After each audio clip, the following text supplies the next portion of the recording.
Hey, everybody, it's Dave here. Might help if I have my microphone down. Hey, everybody, it's Dave here. We are coming up on the 2-minute warnings, 2 minute, 19 seconds. Russell Wilson is pumping his fist like he's wanting to whack off. He's calling hut, hut. He's snapped the ball. He's back in shotgun. We've got pressure, nothing. He dumps over the middle, and the Broncos get just about to the line for a first down. You got to be kidding me. Dave L., welcome to the show. Glad you could join us. And Chandler is better than Madison. Why do we mess around? Good evening. Yep, I agree. I've been yelling it all night on my group chat. That is correct. We are now at the 2-minute warning. So I want to say hi to David Rinaldi, who calls me Santa, and of course, Yogi, and it's time for the roll-in.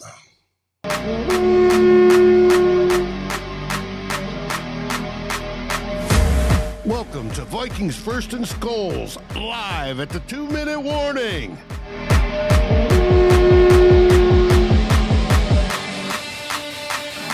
Next. And Dalton says we need a stop, and you cannot be more correct than that, Dalton. We need a stop like it's nobody's business. Let's see if they get it. Yes, they're showing the wild card race. We are presently in 6th position. We need to keep winning to keep up with our dear friends, the Detroit Kitties. So we cannot lose this game. We need to stop. Period. I agree with you, Dalton. I agree with you. Kevin O'Connell with a little engruntled face, if you want to call it that. And there's the smirk man himself, Sean Payton. Too bad he can't trip over his own comm wire and hurt himself and put him in concussion protocol. Not that I'd wish harm on anybody, but he's a little frustrating. Chuck, welcome to the show, my friend. Yes, SKOL, let's get this stop. Come on, JJ, we need some of your good vibes on this one. We're 2 minutes warning. It's 1st and 10. Minnesota leads 20-15. Denver has the ball on the Minnesota 45. They're getting ready to call snap. Wilson looks confused. He's checking off the play. Here we go. Snaps the ball, drops back. A little bit of pressure, and he drops open to the wide man who gets a first down on about a 17-yard gain. You got to be kidding me. Come on, defense. I know you're tired. I know you're gassed. But you've got to keep going. Pull that little extra bit out. Oscar, why do we keep Madison in there? I have no idea. I thought Ty was doing much better tonight, but Madison had some good runs too. It's just that I think at this time of night, they're gassed. They're not used to the low oxygen level of being up at the altitude. Fumble, and we don't get it inbounds. Damn it. Pace almost had that one. They're going to throw a bomb and pray for a PI. Well, we'll get into the PI business and how it sure seems that most of the calls tonight have gone against your beloved Minnesota Vikings. I have commented on that numerous times, and I have Justin in the green room to give me a break. Let's see. Todd, one more defensive stop. Come on there, guys. Yes, we could hopefully do that. Switching to the second screen, I'm going to bring in Justin the man. As soon as I move this over, select this camera, and there we go. Justin, is this not frustrating or what? Frustrating doesn't begin to describe this. How's the sound, by the way? I'm using earbuds today. How's the sound? Sufficient. Yeah, frustrating to say the least. I get it. You're playing with your 4th-string quarterback, but Kevin O'Connell, why in the hell you are giving almost twice as many carries to Alexander Madison, to Ty Chandler, and frankly, it was 18-10 when I last looked, and it's really 18-9 because one of those was that special teams play. So right. It's basically 2-1, and it's 2 to run the wrong way. Mm-hmm. All right, so I don't get it. All right, 2nd and 4. Wilson lines up. He's back in shotgun, waiting on a snap. Running back runs around, snap. He drops back. We're sending 4 rushers. Get pressure. He moves out, throws it away. 3rd and 4. Minute 15 left. Boy, it didn't look like a whole lot of time came off that clock. Yeah, it was 1:15. Did they even roll the clock? It didn't look like it. No, it was 1:21. So that took 6 seconds. Hey, All right. Jonathan, if we What's lose, up, it's on Jonathan? us. Oh, yeah, you got that. And the refs aren't giving us Oh, any favors either. Yeah, without a doubt. no Yes, question. Dalton turnovers were a huge issue tonight. I don't know if it's sweaty butts or what it was, but it was a huge issue. Yeah, a couple bad snaps. And we got a rush. Nothing. Dumps off. Gets the first down. Out of bounds. Stops the clock. Minute 9. 1st and 10. Denver. Vikings lead by 5. Just to remind you, they have to go for 7. Yes, David, this is brutal. It's hard on us all. We need a turnover, something terrible right now. And it's unfortunate that Ivan Pace caused a fumble right on the sidelines and it rolled out of bounds. I mean, if that was just 2 yards further inland, the Vikings had 2 guys to pounce on it. But such is life. Such is life. Sorry for the lighting out here in my living room. That'll work. Anyway. Snap back. Wilson drops back. He's got 5 pressure. Under pressure. Heaves it up in the corner. Caught for a touchdown by Sutton. Are you kidding me? Oh, shit. Oh, my gosh. Well, that's what you that get. Looked like a prayer ball. Broncos who's are 5? up Blackman? 21-20. They should go for 3 if they're, or go for 2 if they're smart. They will. Who's number 5? Minute Is that Mekhi Blackman? Yeah, that's Blackman. He's given up a couple. He's just standing there. It's like, dude. I'll say again, when you cannot get to the ball to knock it down, and the receiver is that close to the end line, just undercut him and force him out. It's been, 15 years since we've had the force out rule? I mean, he's just standing there. I don't know about anyway, that one, but it's been a long time. Yes. Well, it was just frustrating. Yes, Chuck, I agree with you. Oh, that's a terrible defensive play. I'm sorry, I can't see the chats. Again, that's terrible by Mekhi Blackman. He just stood there and waited for it. Watched it too. Well, Metellus was 3 or 4 yards away. I don't know what kind of coverage they were running there, if I'm being honest. But having said all that, you got over a minute on the clock and all 3 timeouts. You're going to be at worst down 3. Yeah, Mekhi Blackman, just stand there and grit your teeth. But anyway. So it's not the end of the world. It's not like they scored with 30 seconds left. You can still get into field goal range to tie this up, and we'll see. We'll see. Denver just took a timeout. Yeah. Yep. We'll see. Bye. All right, here we go. Amazingly enough, you are ahead of me. Guys. Yeah, relax. They don't have any money on it. And they run it to the outside. It's stuffed. No good. All right, so see, we just need a field goal to win. Oh, that great play by the defense there. Yes. So again, minute 3, 3 timeouts, and you got a mobile quarterback who can scramble. This ain't over yet. No, it's not over yet. But to your point, yes, the fact that we are even in this position where we had myriad opportunities to have far more points on the board. Oh, no, that was not this game. That was last game. Never mind. I saw a foot that I thought was out, and I was like, wait a minute, that's not our game. No, last week. Chuck says it's past or not time. Chuck, I hope you are 100% correct. And this is one of those moments where, things haven't gone right. You've turned the ball over too many times, to say the least, where sometimes winning a game ugly through adversity, can build character. And at the end of it, again, it's not over. No, we still have a minute. We'd love to have Justin Jefferson right about now. We'd love to have JJ right now. Oh, you saw his explanation for not playing.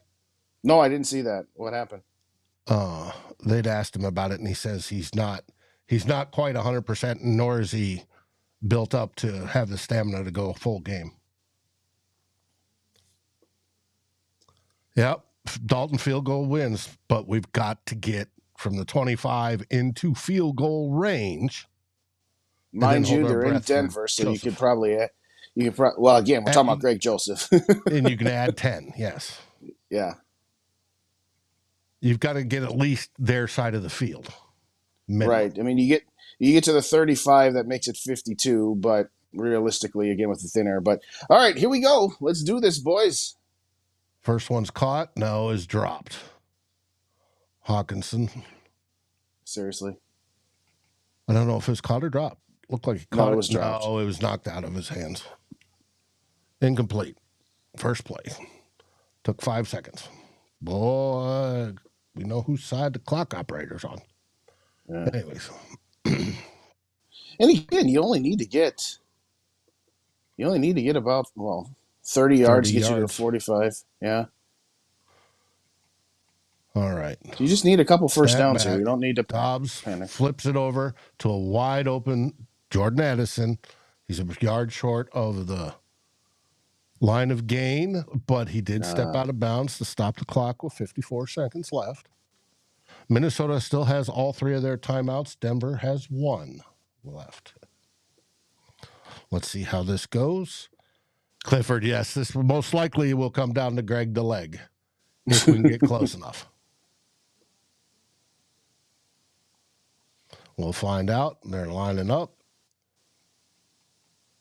Reisner's looking around, gets the information. Yep. Snap. Dobbs looking around, gets a little bit of pressure, is trying to squirt out, make something happen. Still nothing happening. He's running for his life to the left. He gets the first down. However, the clock's still running. We need to call timeout. We got 3 of them. Kill the clock. All right, the clock did stop. Somebody called timeout. 42 seconds left. Fresh set of downs. Oh, don't you do this bullshit. He was No. Oh, they're going to say he's short. Son of a biscuit. Yeah, he's short by about half a yard. Foot, maybe. He's down right there. Yeah, he's about a half yard short. And this is ridiculous. How many times has this happened? That's twice. It's right there where his calf hit the ground. Boy. That's actually a heck of a defensive play because he was holding his arm back, not letting him extend. But what's unfortunate about this is that even if they do pick up this first down here on a tush push or something, that is going to cost another timeout. It's 4th and inches. Yeah. Well, first down. You worry about that later. Yep, he got the first down. QB sneak. It wasn't even a push on that time. It was just a straight sneak. All right, go, go, go. Let's go, let's go. Get up, get up. They called a second timeout. Oh, did they? Minnesota. Okay. Clock stop at 41 seconds. But that's kind of my point. Those last 2 plays took 2 timeouts, and now you're back in desperation mode. But, again, you need 1 or 2 more first downs to have a shot. Oh, come on.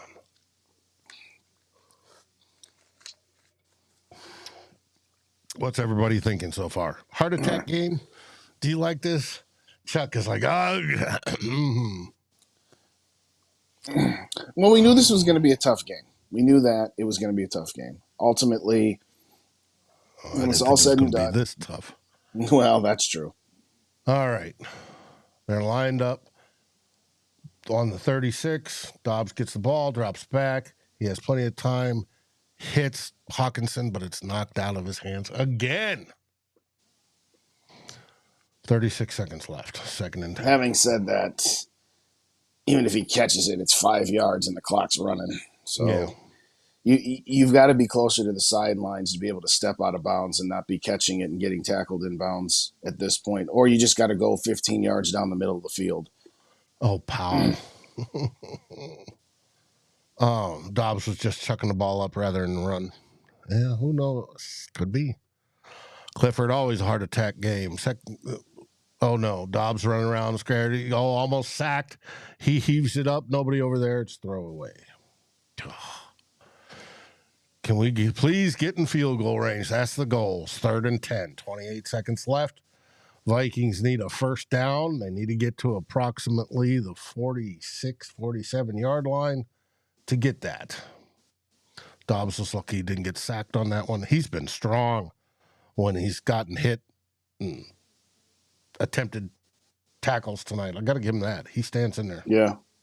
Takes it. That first touchdown was ridiculous. Mm-hmm. Vaughn, defense let us down. I don't know so much that they let us down. The defense is the only reason we're in this game. 5 field goals and 1 touchdown? Come on. Yeah, it's the 3 turnovers. I have to disagree with you there, boss. No, he's under pressure again. Flips it out. That's going to be intentional grounding. Just you wait. No, that's not a forward pass. Or not a lateral. Quit your BS in Denver. 4th and 10.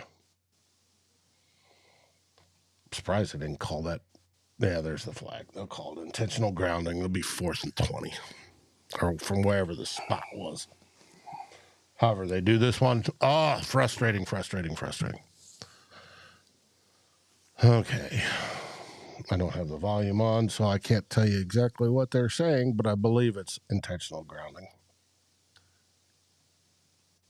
Vaughn, it's the 3 turnovers. It's not the defense. The defense is gassed. I can tell you by going to Colorado, even if you're in good shape, if you're not used to dealing with the low oxygen level that it is at that height, you have a hard time. And by this time in the game, they're sucking wind. Yeah, again, the defense, 21 points. How many turnovers have we had? 2 or 3? Oh, the question, is that a pass or is that a sack? We've had 3 turnovers. We've had more than that. There's been a total of 4, but we've lost 2 fumbles and 1 interception. Yeah, 1 interception. So it'd be all right. So they got to get to the 46, 4th and 25. Yeah. All right, Hail Mary time here.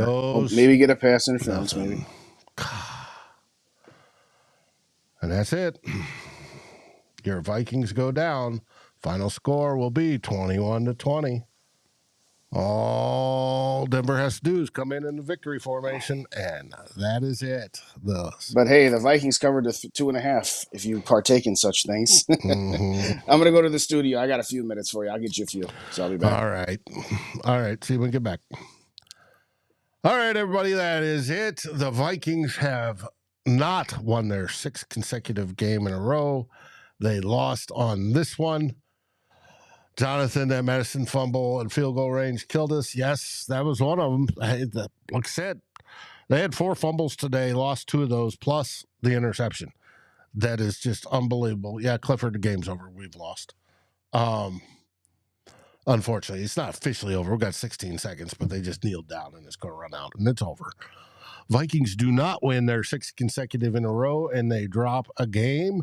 And now that makes us all the more angry that Chicago didn't pull out that win against the Kitties today. Boy, did they blow that one. At least we did. At least we did. We lost. Honest. We didn't blow it. We didn't have a 14-point lead with a little over 2 minutes left and blow it like Chicago did. But hey, that happens. That happens. Unfortunately, hey, they can learn from this. We have Chicago next week on Monday night. So let's see if they can recoup. It'll be at home in U.S. Bank Stadium. Final score again is Denver 21, Vikings 20.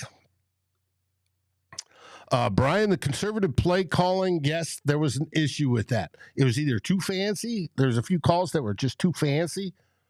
And I can think of the first one where T.J. Hawkinson took the snap and pitched it back. I thought that was. And that hit should have been called because that was spearing. That was launching. The dude left his feet, launched, and led with his head, hit in the head. That, and he'll get fined for that, or he better get fined for that, the NFL. And he's known for that. So it's interesting. Liam, yes. KOC's commitment to Madison is mind-boggling. I don't see why. Now, Madison had a decent game. Let's look at it. He had 18 carries for 81 yards, 4.5 total, because he had a few good runs, and that added up to it. And it didn't, the -1s and -2s, though untimely, didn't hit his average that badly. But, hey, it is what it is. I'm going to bring Justin back in here in just a second. But, it was... I find these games frustrating, and I know all you do too as well. Mm-hmm. Ty Chandler had 10 carries for 73 yards. That's easy math. That's 7.3 yards per carry. Why Madison's still carrying the ball with that, I don't know. Derek, KOC's count. Sometimes not. I outcoached Patrick. Possibly. I mean, you're going against Sean Payton. Sean Payton most likely will be a Hall of Fame coach. Yes, unfortunately. And he's been in the league, 20 plus years? Whereas KOC is just in his second year as a head coach. Mm-hmm. I give him a little bit of grace on that one, but that's me. I mean, everybody can have their own opinion. We should have kept pressure on passes more. Yes, especially in the red zone. I agree. They kept flipping it, blitz, not blitz, blitz, not blitz. And it was interesting how that was played. Scott, they played way too conservative of the game. Chandler ran the ball way better than Madison. Yes, 100% correct. Dobbs, who is the rest of the league he knew he is, inaccurate. Yes, but you got to remember some of accuracy comes with working with your guys through OTAs and training camp and all of that. Mm-hmm. But yes, I mean, again, we have to take this into context, as Tyler always says. This dude's been here for less than 3 weeks, and he came off the bench and won a game. Won last week, and frankly, it's 3 turnovers and you lose by 1 point. Your defense did enough to win. Again, 5 field goals and 1 touchdown. That's enough to win. 21 points. That's enough to win. It's unfortunate. But you know what? Even when we were going through the offseason, this is a game that we had marked down as a game we could possibly lose because of Sunday Night Football, going to Denver, and all those other things. So you have to keep that in mind, is to say, hey, from where we've been, and here's the thing, too. We're now 6-5. So we've got 6 games left. We have 4 in conference seeds. Right. We got 4 in conference games and we've got 2 AFC games left. If we're going to lose one, this is one to lose because it's an AFC team, so you never like losing, particularly in a game that was that close. You'd love to pull out the victory, but is it the worst loss? No, not really. All things considered. Doesn't make the pill doesn't make it any better to swallow. Yeah. Freddie, I feel you on your broken remote. Understand that. Eddie, head coach, lost the game. I don't know if it was him. That you can't blame the head coach on fumbles, and we had a ton of those. That's Ty Chandler. Every play was positive. Every play except for I think 1 that I saw of his were positive. He had 1 -1 that I saw. Terrible refs. Yes, I agree wholeheartedly. I don't agree with. Justin can attest to that. He's in my chat group, and I was bitching about that all day. The lack of flags. I mean,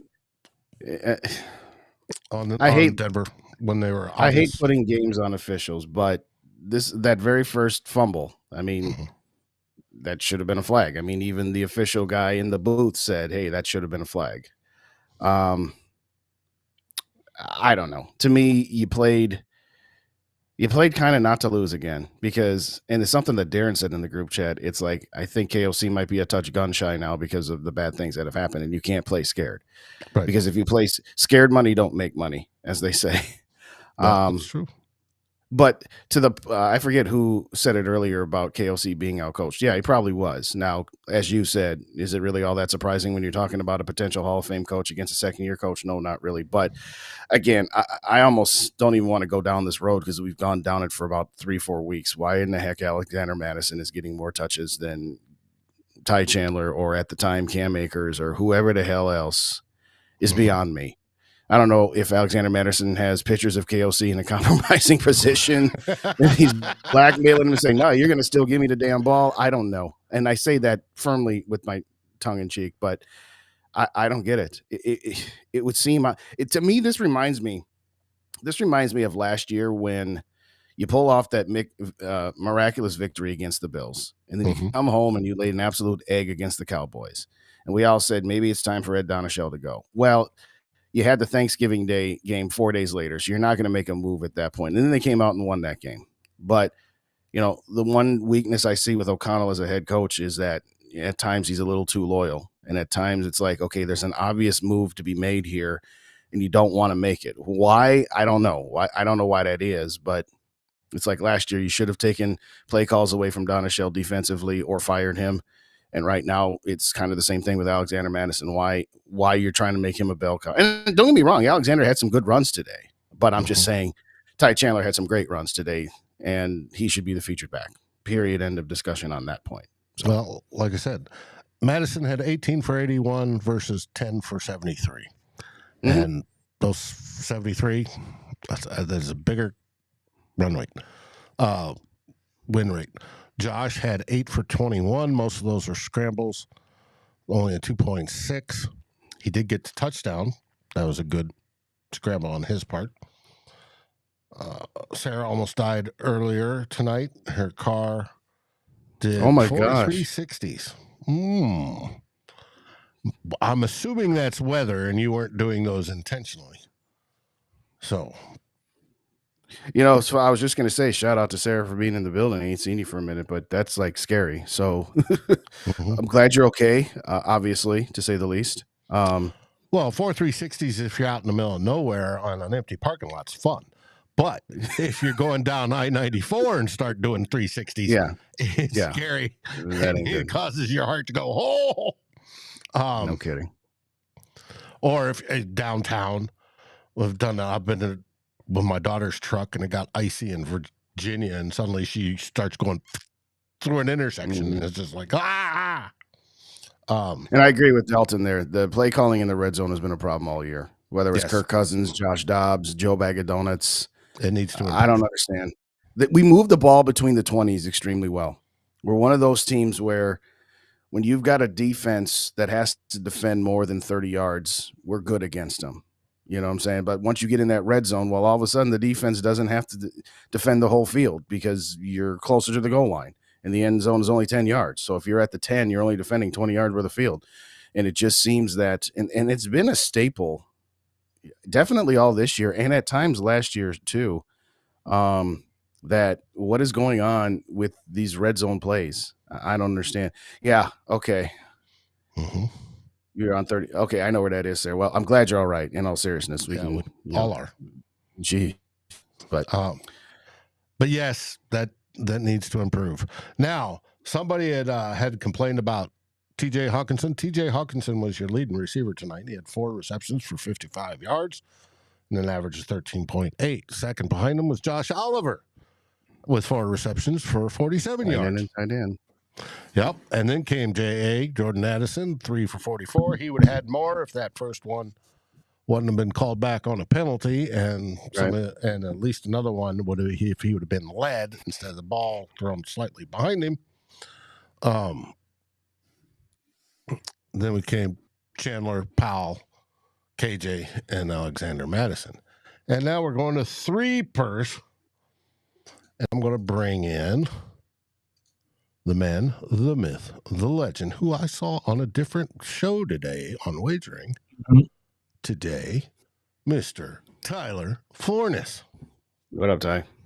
That was fun. Yeah. Wasn't a great ending. I don't know if I call it fun.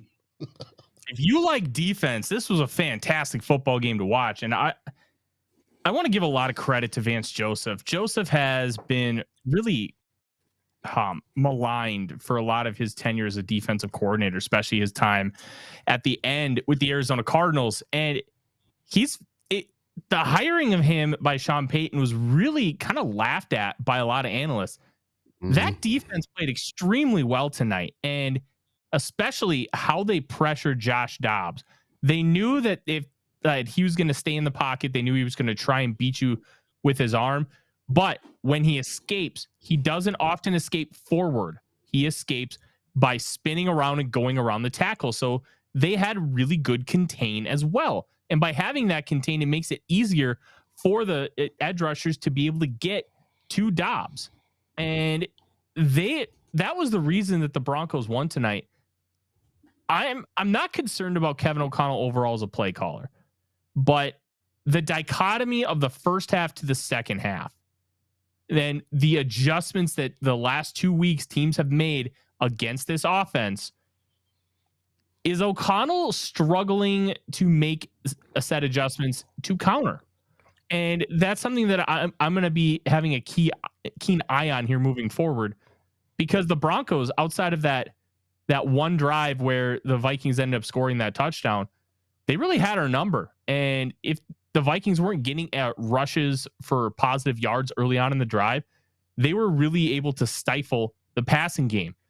And they kept going back to with that out route to TJ Hawkinson, and Simmons was just dialed up all over it. But it's some of those little things that are just, it's tough right now. And I'm not quite sure where we go from here. We have one more game before the bye week, but tough loss because the defense played fantastic. And really, like, you get beat by a Cortland Sutton jump ball. The dude is like a power forward. Like that's what he is.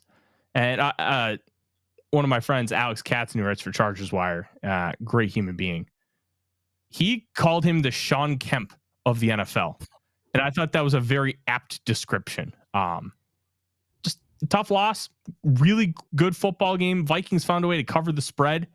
And if you bet the over on this game, you were disappointed because the over was 42 and there were 41 point scores. That 2-point conversion made a difference here. Like, just tough, but there were positives to take out of this game. And I think sometimes it's good to lose. It's not, you don't want to lose, but sometimes you can learn more from a loss than you do pulling out a close win. And I think the Vikings are going to be able to look back at the film and be able to figure out a lot on how to improve this football team. Well, to your point about where they go from here, it leaves them needing Justin Jefferson back.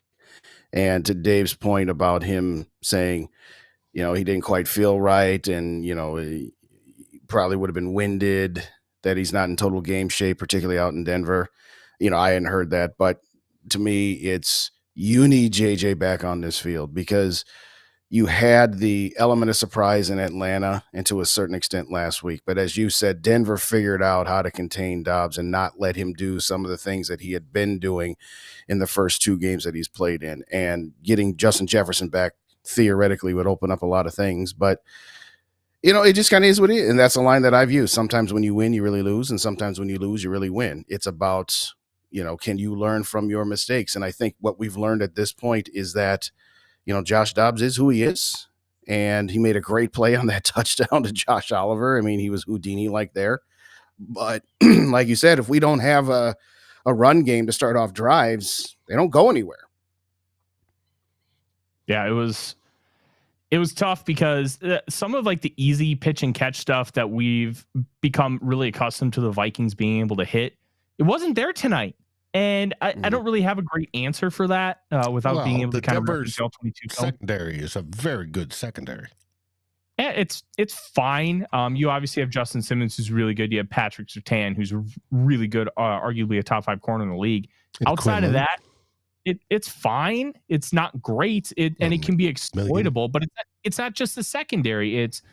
And sometimes quick game, like against certain coverages, it doesn't even matter. And like, you can still beat some of these great players. And it's not like it's not like Surtain was this elite cover guy all game. He had a couple nice plays, and I felt like there were opportunities and they weren't hit. I referenced Josh Dobbs' ball placement against the Falcons and against the Saints being a problem. And I thought some of that could be remedied with time, because then you start to build chemistry. There are multiple plays where ball placement cost the Vikings catches and yards tonight. And those are things that I think with Kirk Cousins, they weren't an issue, where Cousins would have the ball in the right spot. most in of the those time. There was tight some time windows. he was off.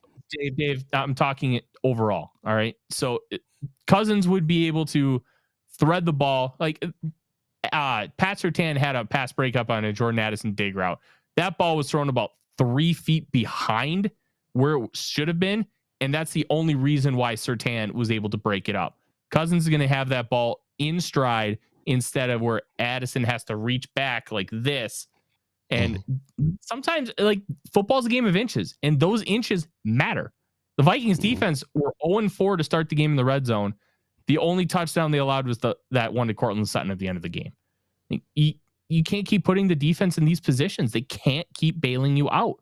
These turnovers are killer. And I think the Vikings need to go back to the drawing board, and they like. I don't think the Dobbs honeymoon is over per se, but like, you saw a Josh Dobbs football game. He's a good, not great quarterback that can thrive with the right circumstances. But when those circumstances break down, what's Josh Dobbs going to be able to do? And I'm not trying to be this negative Nancy or anything, but Dobbs wasn't able to overcome. And I think that's the difference between what we think Josh Dobbs can be versus what Josh Dobbs really is. And I still think that there's a good ceiling on this season, and we can still have a hell of a lot of fun. And I think Dobbs can definitely play better than this, and he will play better than this. But I think this shows you kind of where the Vikings are at a quarterback. He's fine, but he's not great, and I don't think he ever will be. Well, that's a point that I had made on my time. Yeah. And that's the point that I had made when people was like, hey, look at that scramble that Dobbs had. Kirk wouldn't have had the ability to do that. I'm like, yeah, but Kirk also might have seen an open receiver and gotten the ball out quicker too. So let's be fair about it. You know, as much as we've all had our opinions on Kirk, it's like, okay, we can't play both sides of that coin. But, you know, to me, you never want to lose, like you said, Tyler. But if you're going to lose a game, this is one of them to lose. You had 7 games left going into the game tonight. 4 are in conference and 3 were out of conference. So losing to an AFC team is not the worst loss that you can take, because you still got a game against Chicago, a game against Green Bay. You got your 2 against Detroit, and then who's the other one that we have?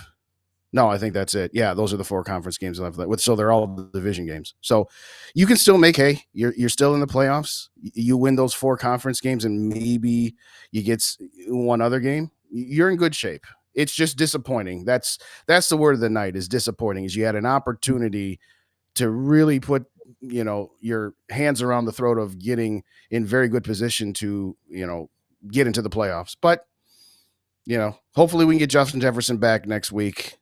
Get him out there and see where the offense can go from there. But I agree. I don't know what's going on in KOC's head with the running back rotation. I'd actually like your opinion on that, Tyler. And I also don't get why he seems to clamor up in the second half. But what do you think about the carries distribution between Madison and Ty Chandler?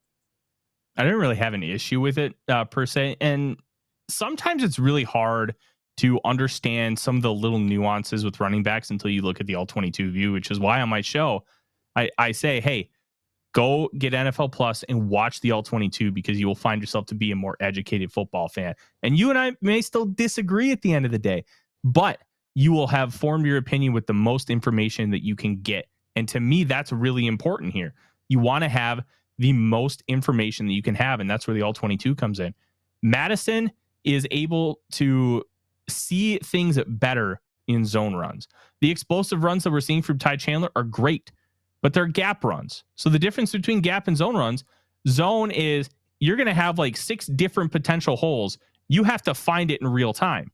And if you can find it in real time, you can exploit it big time. And that's where like the cleverness of the scheme comes in. In gap runs, Chandler, follow Reisner into the A gap right of Garrett Bradbury. Follow it, hit it, go. And that's where he's finding the most success, but he's struggling to be able to find them in zone. And you see all the little nuances that Madison can do. Yeah, Madison isn't great. He's not this over the top guy, but I understand why he's getting more reps. I would like to see Chandler get more reps, because especially in zone, you can improve some of that vision, especially considering, like, I think he's technically older than Madison, but as far as NFL experience, he's younger.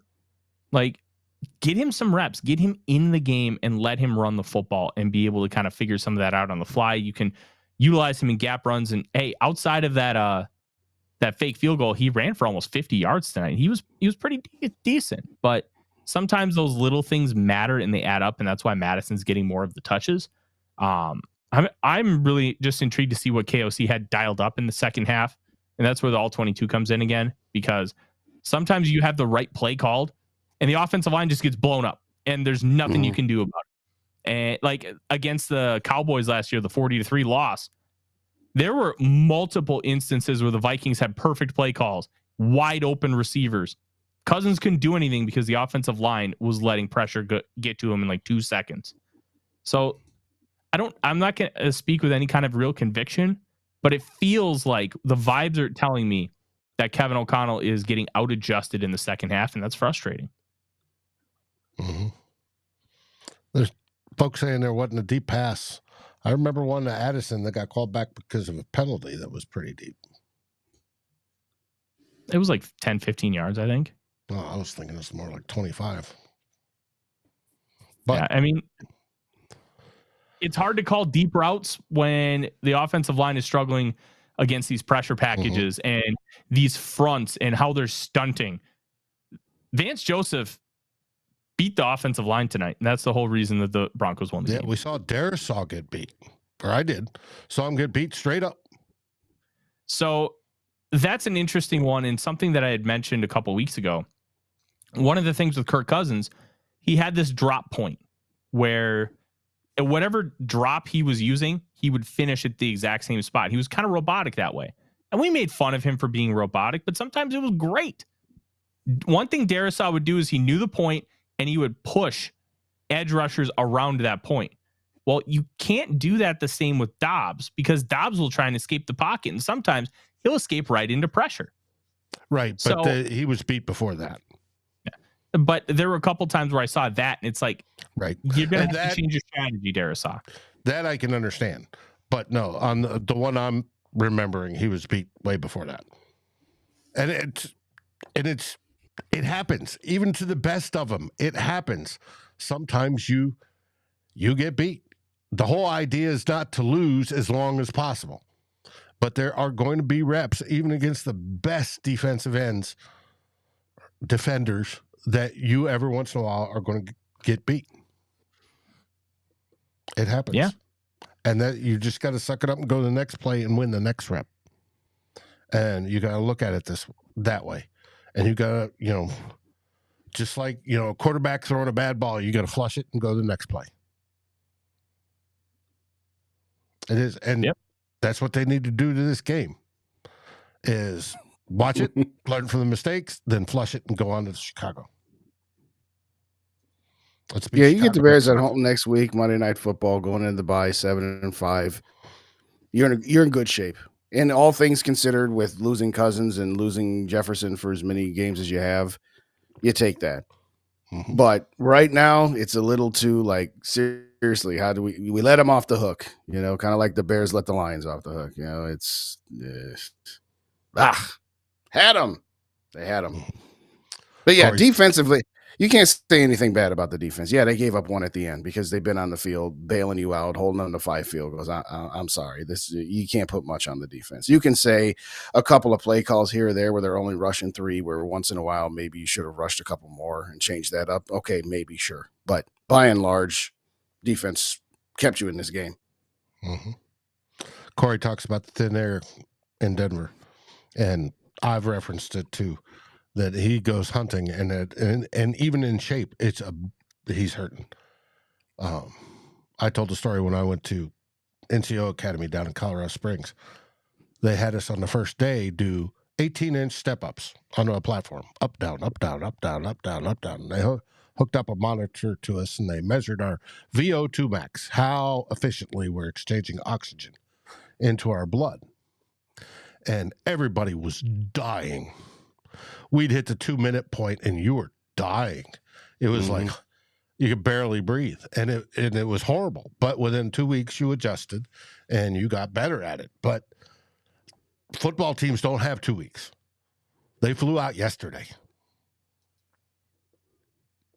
So, and I'm sure they were hurting, but especially by the end of the game, the fourth quarter, they were hurting because you're not used to going all out and you're trying to suck air and you're not getting it in. If you're lucky, you go to the sidelines and, the whole oxygen mask. But even that's not quite as sufficient because your body's not used to exchanging the oxygen, the different levels of oxygen. And yes, this one hurts, Amanda, and hopefully they'll be ready for Chicago. I agree. Mm-hmm. So this is interesting, and I'm gonna see the transcript here shortly. Kevin O'Connell apparently just said at the podium, "We've learned this lesson before," and I don't know what that means, and I don't know what it's referencing, but it's on its own, it's an intriguing quote. So you don't want to make the same mistake twice. Well, here's the thing. If you've learned the lesson before, apparently you haven't learned it. You can say, we've been given this lesson before, but I don't know if you can say you've learned from this lesson before, but semantics. But if you it's grammatically incorrect to say we've learned this lesson before if you just lost. But I digress. Uh-huh. Dan, not every quarterback goes undefeated, my friend. True. And again, it's not like we were going to run the table and end up 13-4 again. That would have been sweet. It would have been sweet, yes. Still have a chance to go 12-5. Yes, there you go. Listen, I got to run, gentlemen. Optimism. Ladies and gentlemen, hit that like button. Wipe your feet at the door if you didn't hit the like button on the way in. Tune in to Vikings First and SKOL tomorrow night for the Real Forno Show, and on Purple and Gold for SKOL for Days at 8:15 Central Time. Gentlemen, it is always fun to sit in with you. You all have a great rest of your evening. Thank you, everybody, for joining. Mm-hmm. You as well. Yep. We will catch you later, Justin. Tyler, what have you got going tomorrow night? We're going to talk about this game. We're going to talk about some of the nuances. We're going to talk about some of the play calling. And we're going to talk about just it's frustrating to lose, but we lost to a good football team that's surging, that's playing really good defense. And how are the Vikings going to adjust to how the Broncos were able to pressure the Vikings tonight? Because I think that's going to be the story moving forward, because now there's a real blueprint of how do you attack Josh Dobbs in this offense to be able to slow down the Vikings. And it's going to be really interesting to see how they do that. I think having Justin Jefferson back changes a lot for this team, obviously. I think it was a relative anomaly that the Vikings were able to be this consistent without him, because eventually that they were just going to be able to shut guys down, shut guys like TJ Hawkinson, Jordan Addison. And neither one of those guys really had a big game. Hawkinson had a couple nice plays. I think Addison only had 1 or 2 catches tonight. He had 3. Yeah. 3 that counted, 4 total. Like, Hawkinson was a little bit more of a factor. Addison was a non-factor. Osborne was a non-factor. Like, having Jefferson back with the context of what this offense is will change a lot for how protections work in the back end. And it will change how they pressure Dobbs, because they're going to have guys like Jefferson who are able to get open like crazy. So it's going to be intriguing to see how things adapt with Jefferson. And I think that's really important here to try and figure out things. And Amanda asked if this will push Jefferson back. I think, and they kind of referenced this on the broadcast, I think if Jefferson was good to go, they were going to play him if they lost. But they kind of alluded to maybe we can push it back if we won. But I would guess if he's ready, he's going to play. And it's Jefferson. He's the kind of guy who wants to play football. So I don't think it's going to be one of those situations where they're just going to hold him out for no reason. I would expect him to play, but we'll see. They've been extra cautious, and I would assume that they're going to do the same again. Okay. Well, that's at 6:00 tomorrow night on this channel, Vikings First and SKOL, the Real Forno Show. You and I will have the grades by then. I don't think the All 22 probably won't be out till Tuesday, right? The what? All 22. It's usually not out till Tuesday. I've been getting it Mondays, so maybe. Okay. Yeah, but it's late. Yeah. Okay. Yeah, I don't know if I'll be able to fully dissect it, but we'll have something tomorrow, and then we'll also have something on Wednesday. It may not be a live show just because of the nature of the holiday, but we'll have a show for you. Mm-hmm. And we'll have shows all week. I'll be recording the NFC North one as normal. That should be an interesting one. And this next week, week 12, will be a black on blue, blue on blue weekend, because we play the Bears and the Kitties play the Packers. So it should be an interesting one. However, one plays it on Thursday and we play it on Monday. So we're bookends on this on the weekend, but it's going to be an interesting one. Mm-hmm. With that, what do we say, my friend? SKOL Vikings. Everybody get a good night's sleep. You know, enjoy what you can from this game, and then let's move on. SKOL Vikings. Thanks for watching. Please like, subscribe, and ring the bell, and share this episode with your friends and even your enemies. We'd love it. Thanks for watching Vikings First and SKOL. We are part of the Fans First Sports Network, and we appreciate each and every one of you. SKOL.